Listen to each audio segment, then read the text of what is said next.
शहर शों के बाजार में निकोड़ के पास एक नन्हा सा रेस्तोरां था। सीन रेस्तोरां के दरवाजे के ऊपर एक काले तख्ते पर लिखा होता था, यहाँ ताज़ा उम्दा मछली हर वक्त मिलती है। और ये वाक़या था कि यहाँ की तली हुई मछली तमाम शहर में मशहूर थी, सुर्ख सुर्ख और मज़ेदार, और उस पर आलू के कतले पड़े हुए। 3 साल पहले मैं और मेरी चीनी सहेली शैनफोन मछली खाने के लिए बिलानागा हर शाम वहाँ जाया करती थी। और मछली खाने के बाद ऐसा मालूम होता था जैसे ये मछली जन्नत की किसी नहर से पकड़कर फरिश्तों ने जन्नत ही के किसी चूल्हे पर तली है। इन वाक़यात को एक अरसा गुजर गया। मैं और मेरी चीनी सहेली शैनफोन दुनिया की सियाहत के लिए निकल पड़ी।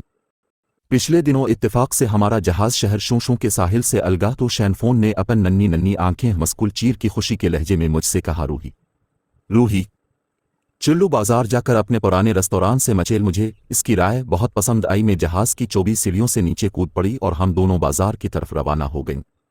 वहां जाकर देखा तो साइन बोर्ड नजर न आया जिस पर मछली का इश्तेहार होता था। हम मायूस होकर लौटने ही को थे कि शैनफोन ने अपनी नाक फैलाकर पहले तो खुशबू सूंघी, फिर एक दुकान की तरफ इशारा करके कहा, रूही हो ना हो मछली की दुकान बस यही है, देखो कैसी लजीज खुशबू आ रही है।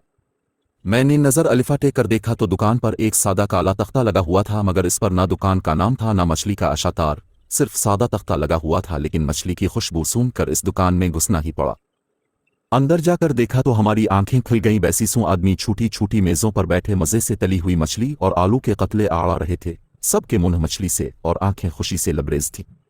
वो पुराना बूढ़ा दुकानदार जिसने अपनी तमाम जिंदगी मछली तुलने के फन पर गौर करते करते सिर्फ कर दी थी, मुस्कुराता हुआ हमारी तरफ आया और अदब से झककर बोला, लाओ नून वोना मछली। मेरी चीनी सहेली शैनफोन अपने चीनी वज़ा के तारीखी लिबास में बिल्कुल गुड़िया लगती थी। इसकी आंखें भी गुड़िया सी थीं। इसने शौक से कहा, ज़रूर ले आओ 2 प्लेटें। मगर मैंने दुकानदार से हैरत होकर कहा, हाई तुमने अपनी दुकान का नाम और इश्तेहार क्यों निकाल दी और सादा काला तख्ता क्यों लगा रखा है, इसमें ज़रूर कोई भेद होगा।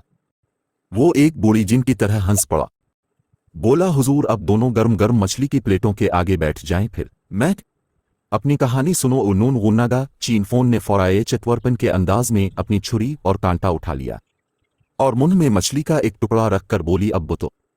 बूढ़ा बावर्ची मजे ले लेकर किस्सा सुनाने लगा। 1 साल का अरसा हुआ